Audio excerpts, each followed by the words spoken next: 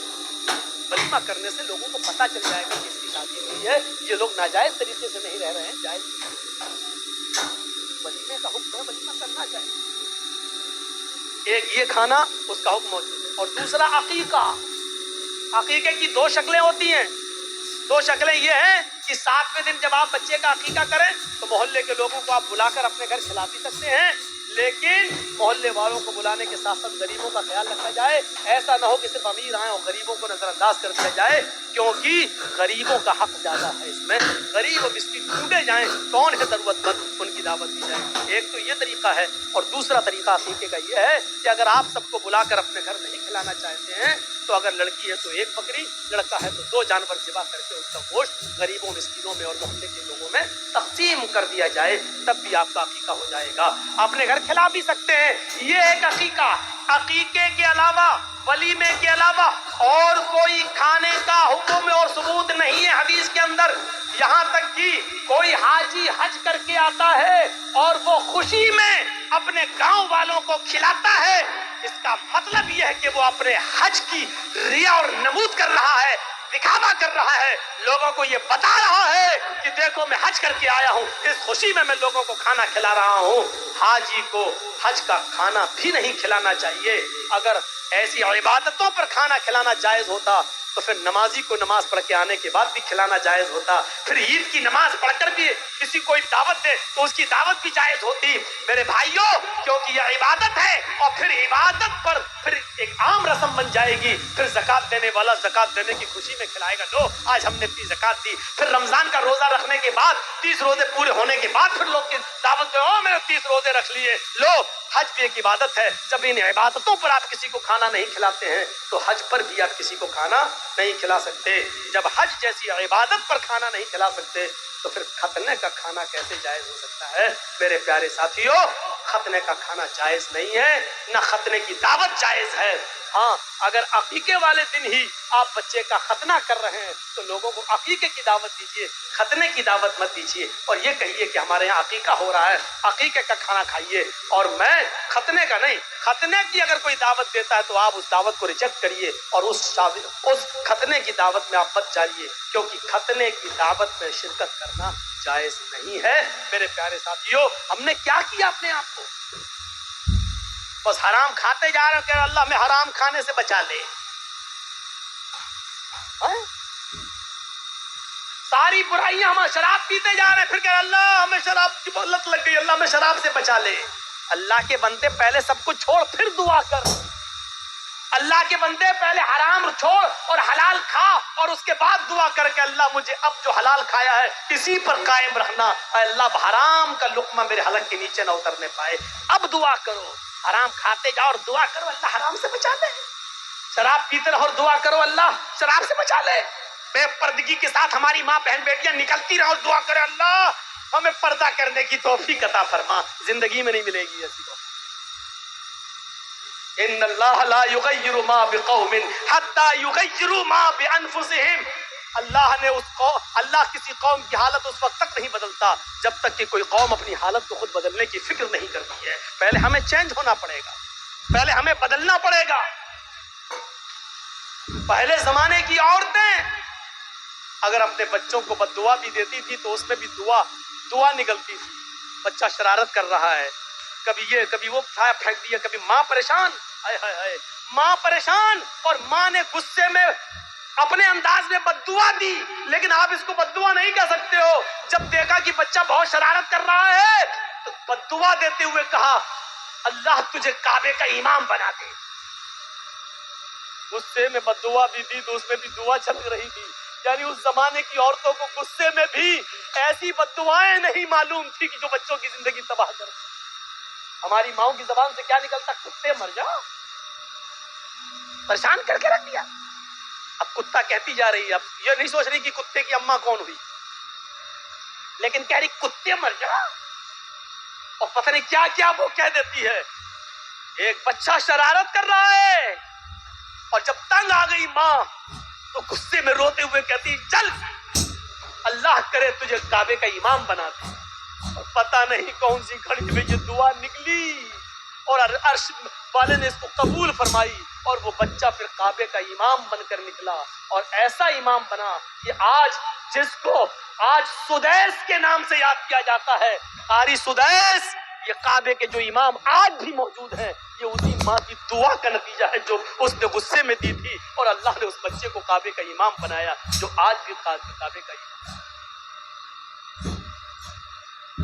ضرور اس ماں نے اپنی حلق کے نیچے کبھی حرام لقمہ نہیں اتارا ہوگا، اگر حرام لقمہ کھایا ہوتا تو یہ دعا قبول نہ ہوتی۔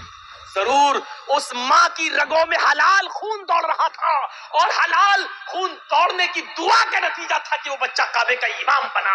اگر آپ چاہتی ہو کہ ہمارے بچے ابن تیمیہ بنے، ہمارے بچے ثناء اللہ امرصری بنے، ہمارے بچے ابن قیم بنے، ابن الجوزی بنے، ہمارے بچے احمد ابن حنبل بنے، ہمارے بچے امام مالک کی طرح بنے، تو آئے میری ماں بہنوں، تمہیں اپنی رگوں میں حلال خون دوڑانا پڑے گا، حلال روزی کھانا پڑے گی، رزق حلال کا اہتمام کرنا ہوگا۔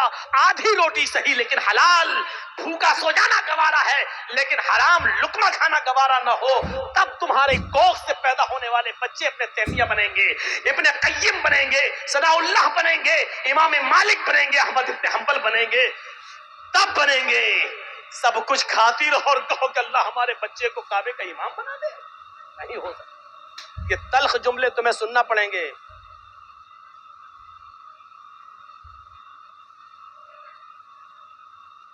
سننا پڑیں گے تلخ جملے۔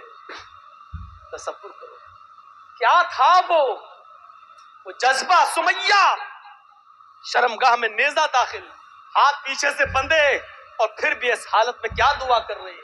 آپ یہ نہیں کہو گے آپ کا بیٹا ہاسپٹل میں بھرتی ہے، وینٹیلیٹر پر رکھا ہوا ہے، یا کوئی باپ وینٹیلیٹر پر رکھا ہے، آپ ہمارے پاس آئیں گے جرجیت صاحب محلدار پاڑا میں آئیں، جمعے کا خطبہ دینا ہے، آپ پرچی لے کے آئیں گے مولانا صاحب جمعے کے خطبے میں کے بعد ہمارے ابو کے لیے دعا کر دیجئے اللہ ان کو شفائے کاملہ عطا فرمائے۔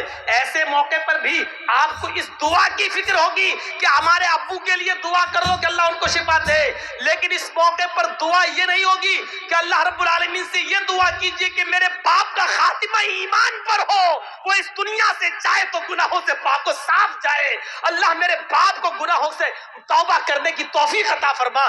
یہ دعا آپ نہیں کروائیں گے مسجد کے امام سے اور جرجیت صاحب سے، آپ دعا یہ کروائیں گے کہ کہو اللہ تعالیٰ ان کو شفائے کاملہ اور عاجلہ عطا فرمائے۔ میں یہ نہیں کہہ رہا ہوں کہ یہ دعا کرنا غلط ہے، جائز ہے، لیکن سنو حضرت سمیہ نے اس موقع پر یہ نہیں کہا اللہ میری حفاظت فرما، اللہ اس نے نیزہ مارا ہے تو مجھے شفا دے، اللہ میری شرمگاہ میں جو زخم ہو گیا ہے اس کو ٹھیک کر دے، اس نے یہ دعا نہیں کی، اس نے دعا یہ کی یا ربی ثبت قدمی علی دینک، اے اللہ اپنے دین پر، اللہ ایمان پر میرے قدم کو ثابت رکھ دے، اے اللہ ایسا نہ ہو کہ اس کی تکلیفیں مجھ سے میرا ایمان چھین لیں۔ یہ کیا چیز تھی؟ یہ ایمان تھا، یہ ایمان تھا۔ یہ کون سا جذبہ تھا؟ آئیے ذرا مجھے اس جذبے کی طرف لے کر چلیے اور بتائیے یہ کون سا جذبہ تھا کہ حضرت ابراہیم علیہ السلام کو حکم ہوتا ہے کہ اپنی بیوی ہاجرہ کو اور چھوٹے بچے اسماعیل کو بیابان جنگل میں چھوڑ کر چلے آؤ۔ ابراہیم علیہ السلام اپنی بیوی ہاجرہ کو اور اس بچے کو لے کر جا رہے ہیں، اس وقت تک بیوی کو پتا نہیں کہ یہ مجھے لے کے کہاں جا رہے ہیں، میرا شوہر ہے جہاں جا رہا ہے میں بھی جاؤں گی، میرا شوہر ہے مجھے ان کے ساتھ چلنا ہے، میرے پتی ہے مجھے ان کے ساتھ جانا ہے۔ چند دنوں کے سفر کے بعد ایک بیابان جنگل آ جاتا ہے، اس بیابان جنگل کے اندر اپنی بیوی کو چھوڑ دیتے ہیں، اپنے بچے کو چھوڑ دیتے ہیں، ہاجرہ کو اسی جنگل میں چھوڑ دیا، اسماعیل جو ابھی اپنی ماں کا دودھ پیتے ہیں اسی جنگل کے اندر چھوڑ دیا۔ تھوڑی دیر بیٹھتے ہیں، سستاتے ہیں اور پھر وہاں سے جانے لگتے ہیں۔ اس منظر پر ذرا غور کیجئے میرے ساتھیوں، یہ منظر ہمیں کچھ اور بتاتا ہے۔ اس بیابان جنگل میں چھوڑ دیا۔ آج جس جنگل کو ہم مینا کے نام سے جانتے ہیں، مینا کی وادی کے نام سے جانتے ہیں، اس جنگل میں چھوڑ دیا ہے۔ آپ کو پہلے اس کی ایک کنڈیشن بتا دیں، آپ یہاں سے کلیت چک تک جائیں گے، جگہ جگہ پر آپ کو بجلی کے پول ملیں گے، جگہ جگہ پر آپ کو بجلی کے کھمبے ملیں گے، آپ روشنی پائیں گے اور سیدھے کلیا چک پہنچ جائیں گے۔ لیکن اس زمانے میں بجلی کے کھمبے نہیں لگے ہیں، دن میں بھی سائیں سائیں بیت رہی ہے۔ ابراہیم علیہ السلام نے، ہاجرہ نے اس جنگل میں دائیں بائیں دیکھا، بڑے بڑے درخت تو لگے ہیں لیکن درختوں پر ایک چڑیا بھی نظر نہیں آ رہی ہے۔ چڑیا کیسے نظر آئے گی؟ کیونکہ دور دور تک پانی کا پتہ نہیں ہے، پانی کا نام و نشان نہیں ہے۔ چڑیا بھی ایسے درختوں پر اپنے نیسٹ، اپنے گھونسلے بناتی ہیں جہاں آس پاس پانی ہو، وہ پانی پی سکے اور اپنے بچوں کے لیے اپنی چونچ میں پانی کھینچ کر لا کر اپنے بچوں کو پلا سکے۔ جب جنگل میں دور دور تک پانی نہیں تو جنگل میں ایک بھی چڑیا، ایک بھی پرندہ بھی نہیں دکھائی دے رہا ہے۔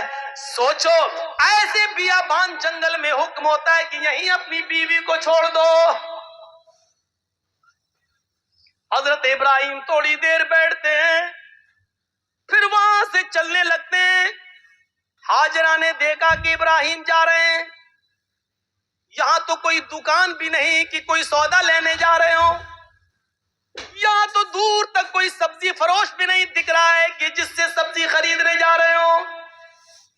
جب ان کو جاتے ہوئے دیکھتی ہیں، اپنے بچے کو زمین پر لٹاتی ہے، زمین پر، اور پیچھے پیچھے چل کے کہتی ہیں کہاں جا رہے ہو؟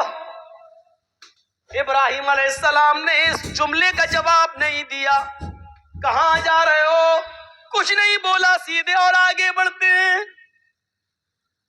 بیوی نے کہا رے میں پوچھ رہی ہوں کہاں جا رہے ہو؟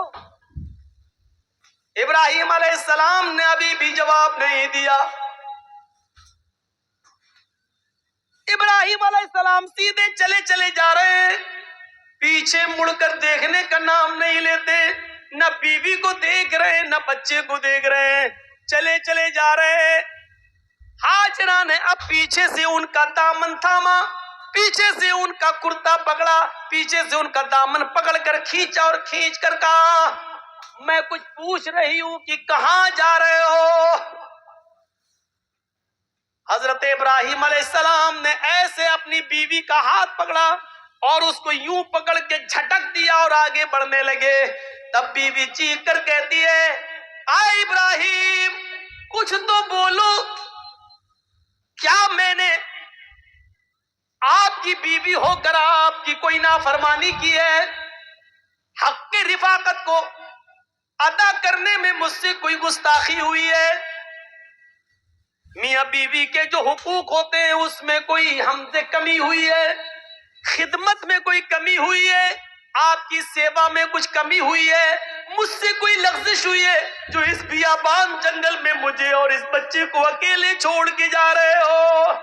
ابراہیم علیہ السلام کی آنکھوں میں آنسو آ گئے، لیکن آنسوؤں کو زمین پر نہیں گرنے دیا، آنکھیں چڑھا لی، نظریں آسمان پہ ڈالی اور آنکھوں سے گرنے والے آنسوؤں کو آنکھوں ہی میں پی گئے، اس کا ایک قطرہ بھی زمین پر نہیں گرنے دیا۔